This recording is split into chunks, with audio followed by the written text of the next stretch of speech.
Welcome to ETH Daily, a daily briefing on the latest in Ethereum. Here's your latest for Tuesday, March 3rd, 2026. Vitalik calls for building sanctuary tech on Ethereum. The Aave Chan initiative leaves the Aave DAO, and Chainlink partners with ADI Chain.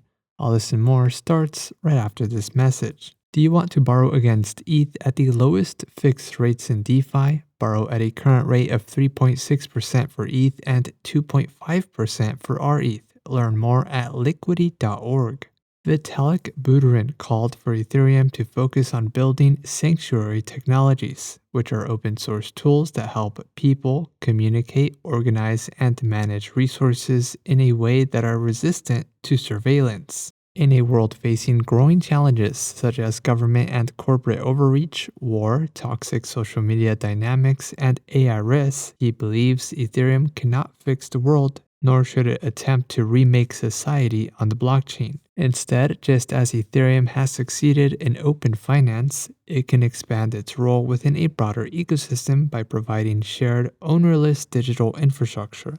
The goal is resilience, doubling down on Ethereum's mission to support genuine, decentralized tools that create stable digital sanctuaries in an increasingly unstable world. The Aave Chan initiative, a core development contributor and DAO service provider to Aave, announced that it will not renew its engagement with the Aave DAO and will wind down operations over the next 4 months. Over the past 3 years, Aave Chan Initiative or ACI played a role in the protocol's growth, helping drive 40% of total revenue, deploying over $100 million in incentives, and expanding the Go stablecoin's market cap from $35 million to over $500 million. The announcement follows the decision by BGD Labs, which is also a contributor to the Aave DAO, to exit the Aave DAO. The announcement follows the decision by BGD Labs to also exit the Aave DAO, which is another DAO service provider. Remaining DAO service providers will carry on contributions.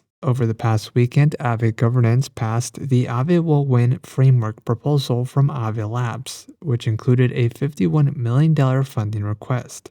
Amid the news, the Aave token fell by about 11%, trading at $108 at the time of recording. And lastly, Chainlink partnered with ADI Chain, a layer 2 built on ZK Sync's Elastic Network, to accelerate stablecoin and tokenization initiatives across the Middle East, Africa, and Asia. Chainlink will serve as the Oracle and cross-chain infrastructure provider for ADI Chain, integrating its cross-chain interoperability protocol to enable secure asset transfers for the chain. Chainlink will also support the UAE's dirham-backed stablecoin developed by First Abu Dhabi Bank and IHC.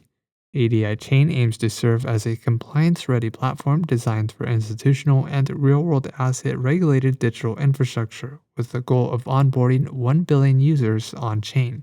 In other news, the Geth Ethereum client releases version 1.17.1 as a recommended update. President Trump says the Genius Act is being threatened and undermined by banks, and OpenZeppelin releases Solidity Contracts version 5.6 with support for cross-chain bridging and trustless state verification. This has been a roundup of today's top news stories in Ethereum. You can support this podcast by subscribing and following us at ETH Daily. Also subscribe to our newsletter at ethdaily.io.